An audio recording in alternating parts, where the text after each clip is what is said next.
Good evening. You're watching Straight Talk with Eugene Chan, and our guest this evening is Dr. the Honourable Geoffrey Ma, our former Chief Justice.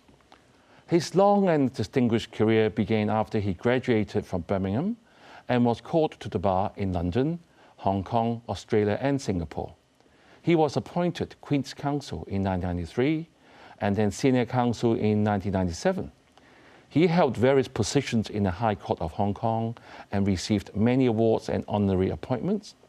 Since retiring in 2021, he has returned to practice and has also been appointed honorary professor in both University of Hong Kong as well as the Chinese University. Welcome, Geoffrey. Thank you. You had an illustrious career in the legal profession, but tonight we are not asking for your legal comments. Rather, you have continued your commitment to serving our community by being the honorary president of Cricket Hong Kong. And this evening, we will be talking about how and why cricket could be promoted in Hong Kong. So before we start this topic of interest, maybe you can tell the viewers how you're linked to cricket, and did you actually play cricket? I played cricket when I first went to England to study in the 60s. So I've played cricket quite extensively, a little less when I was at university, and only socially when I returned to Hong Kong to begin work. It's a time-consuming sport. Is it? Right.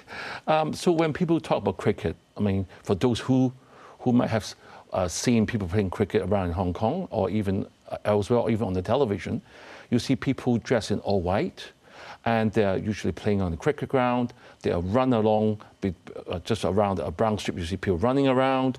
And for those who don't know much about the game, they don't actually know what's happening. Maybe you can give the viewers a brief outline on what they're actually doing on the cricket ground.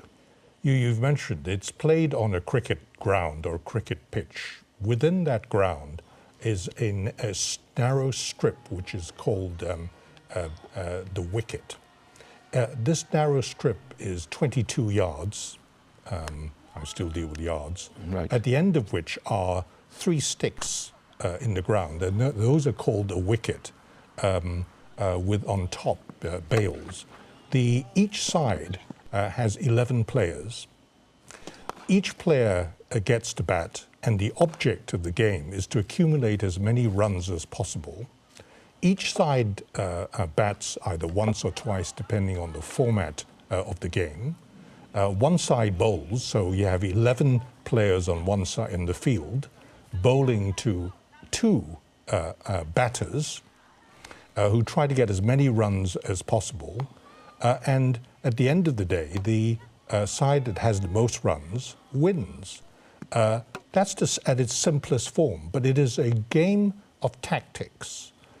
Tactics as to when and who to bat first, tactics as to what sort of bowling is employed, fast or spin or slow bowling, and there's a lot of tactics in terms of placing the players on the field. Right, so, Geoffrey, when you're talking about along the brown strip called the wicket, on each side you've got 2-3 stick stumps on one end.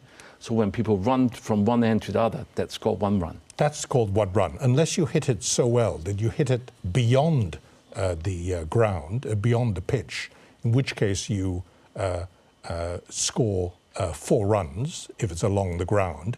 If you hit a mighty big one, which doesn't even touch the ground but goes over the boundaries of the cricket pitch, that's 6 runs. Right, so the numbers of runs are sort of accumulated and see who had the most runs, and that side wins. And also I've seen on television, I'm sure some of you have seen as well, you see the fieldsmen, they jump and catch the ball before it hits the ground. And that means the batsmen, they used to call them batsmen, but you say they call batters now, and they're out and the next one comes in. Is that how it runs? Still? That's right. I mean, the batsman lasts as long as until he is out. He is out by 2 means, really. One is that the ball is bowled, and without hitting it, it hits the wicket, the 3 sticks, the stumps, or he hits it, and before it hits the ground, somebody catches it. He's then caught out. There are some similarities with baseball, but very few. Right. We know that cricket is a sort of a 180-year sport, but it doesn't have a big global follow-up like compared to, say, football, the World Cup going on at the moment. I mean, we have got the World Cup at Qatar right now with 32 teams playing, and hopefully in the next World Cup there'll be like 48 teams. And I've done some read-up before I see you today that the cricket World Cup in 2019, they have just over 10 teams, so definitely not more than 20 teams. So why is it not as popular as football, since they're both from England? They are popular. It is not as popular a sport as football. You can see that from the World Cup, as you've just said. But it is actually a very popular sport in certain countries. They are fanatic about it in places like India, in Australia, and in England.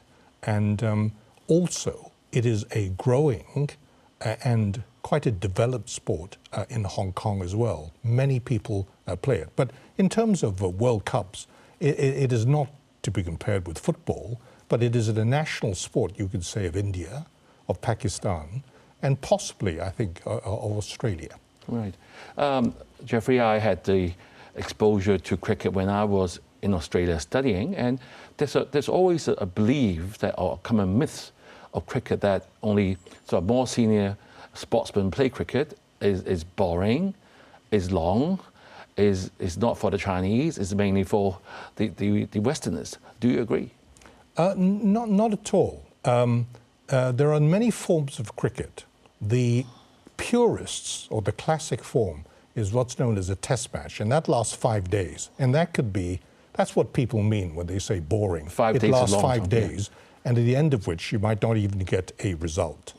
That was cut down to what I call ODIs, one-day internationals, whereby each side has 50 overs. By the way, each overs means 6 balls bowled at one side and then the other side.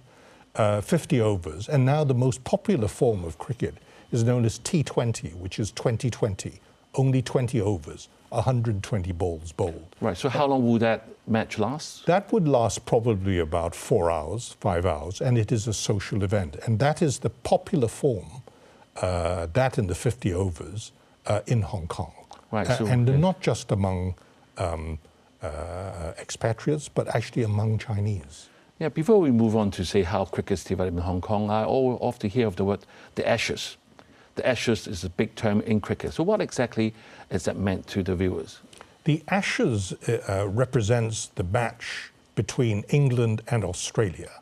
And the Ashes represent the day, this is well over 100 years ago, when England lost to Australia. In those days, England was dominant in every sort of sport, since they prided themselves in introducing sports like cricket to the world. They lost to Australia. That was seen as to be a disastrous day for the English. So the day English cricket died, so that was then the wicket, the 3 stumps were then, I think, incinerated into a pile of ashes. And that's what they play for. It's put in an urn, and that's what England and Australia play for when they play each other. Oh, is that right? So there's some history to it. So before we go to the break, I want to ask you about the development of cricket in Hong Kong. You mentioned that it's getting more popular in Hong Kong. So when did cricket really start in Hong Kong? Is it when during the days when the British are still running Hong Kong? Is that it? Historically, Hong Kong cricket was introduced to Hong Kong when the British came. That is really just a historical fact now. Modern day cricket in Hong Kong is actually quite different because it stretches across the communities. And this is the important part of cricket, an important part of what we do at Cricket Hong Kong, which is the governing body of cricket within Hong Kong, part of the International Council on Cricket, the ICC. It bridges the communities, particularly the ethnic communities. It develops unity among communities and among the communities in Hong Kong. and particularly develops women's sports. A lot of girls, a lot of women play cricket. It's an important feature of the community in Hong Kong, I would say. Is it amongst the ethnic community or even amongst Chinese communities? Among Chinese, because there are teams which play for each particular region in Hong Kong, each particular district. For example, there's a team of Chinese ladies. There is a team even of deaf people. Quite a number of Chinese children play cricket. You'll be surprised. Actually, one statistic which I can share with you is that I often ask people, how many schools do you think in Hong Kong play cricket? And the answer comes back usually 8, 9, 10, maybe 12. The answer actually is about 62 or 63. Wow. Of which 46 are primary schools and the rest are secondary schools. So a lot of Chinese. Right. Jeffrey, we have to take a break now, and stay with us, viewers. We will be right back.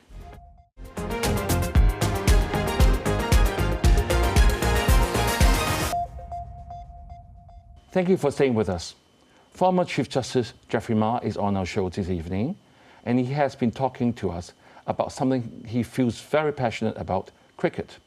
And now he's going to tell us how promoting the game is good for Hong Kong. So Jeffrey, in the first half, you have outlined how cricket is played, some of the background, and we touched on the development of cricket in Hong Kong. And you mentioned many Chinese girls like to play cricket. So do we have any Hong Kong teams at the moment and playing in any international events? I think viewers may be interested to know just the degree of excellence, if I use that term, of our cricket teams, starting with the men, in fact also the women, and their world rankings in the most popular form of cricket, which I've described as T20. The ranking of the men is 21 in the world. 21 in the world out of 107. As far as the women are concerned, also ranked 21 out of 107. So there's a degree of excellence there. And within the Hong Kong women's team, there are the highest ranked player is ranked number 61 in the world. And this is out of thousands. So there is a degree of excellence.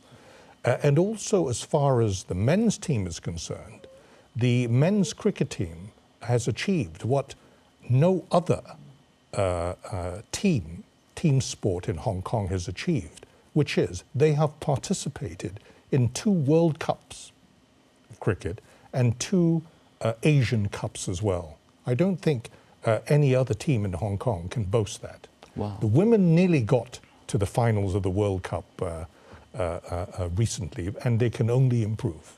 Right. When you mentioned we have over 65 schools having cricket in the school, how about the adult community? Do we have a big adult community playing cricket in Hong Kong? Yes, I mentioned the districts in Hong Kong. The various districts have pockets of people who are very, very keen. And across all walks of life. I've mentioned ethnic minorities, I've mentioned the Chinese community and other communities. The one interesting fact, actually, is that among the Filipinos, among the Filipino domestic helpers in Hong Kong, they form a very strong team in Hong Kong. Now, I think, as I understand, about 7 or 8 of them play internationally, and then 2 of them have been signed up professionally. Wow, so Hong Kong does do quite well. And this is through development in Hong Kong. Right. In Hong Kong, we've often been, people will know that in Hong Kong, sporting grounds are always very scarce. I mean, there's always scarcity of sporting grounds for sports we played on. How about for cricket? I mean, you need a big cricket ground. Do we have enough ground for that? The government has been very good and supportive of cricket. The government has always been keen on developing community interests and especially among ethnic minorities and other groups, all groups, not just ethnic minorities. There are a number of cricket grounds in Hong Kong. People think about the clubs like Kowloon Cricket Club, Hong Kong Cricket Club, but there are public grounds available run by the LCSD. One is in Tin Kwong Road, one is in Gin Drinkers Bay, in Chinese is Zhui Zhao Wan, and then the newest one is in Cheung Kwan O. Right, I see. You know, for a sport to do well, you must have sort of media interest or even commercial sponsors. Do we get that in cricket, just like many sports, like the rugby sevens in Hong Kong, like the golfing sports, or even tennis, or even football? There is, this is growing because of terms of individual or commercial sponsors. What they want to see is, of course, excellence in the sport, but excellence reflected internationally. And that means the bringing of important events into Hong Kong.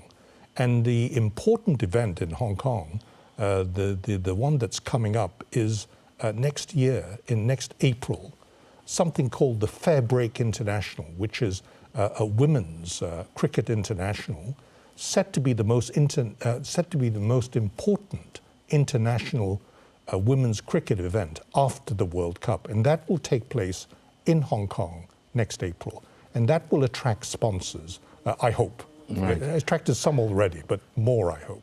Jeffrey, we have talked about the development of sport in Hong Kong. I mean, so I'm very pleased to know that there are more people than I think are playing cricket, and there are a lot more interest in it.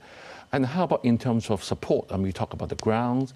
I mean, you need coaches, you need officials, you need equipment. Are they readily available in Hong Kong? And is it very expensive to get into the game?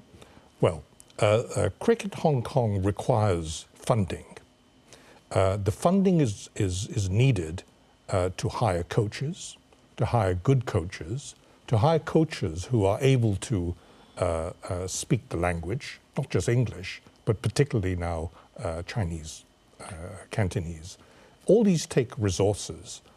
Private funding and sponsors is one thing, but the main provider of funds and support is the government. The government provides for Cricket Hong Kong, which runs cricket in Hong Kong, about 36% of its annual budget. The ICC provides a substantial whole, rest is made up by sponsors. Right. Let's move on to a point you mentioned earlier. It's played by the minorities. However, more and more Chinese are playing cricket. Maybe they were exposed to the game when they're overseas in New Zealand, Australia, or in England, whatnot. I mean, there's a reason why they're playing. How would you see, I mean, or in other words, why would the government put in funding to promote this sport, apart from being a sport? Do you see any value of this sport is bringing to Hong Kong compared to other sports? It's wrong to say that in terms of the Chinese who play, you're just talking about those who've studied abroad. Actually, there are many, actually the majority of the Chinese playing are locals. That's why the need at school level, primary and secondary school level, to have coaches who are, of course, who speak Cantonese.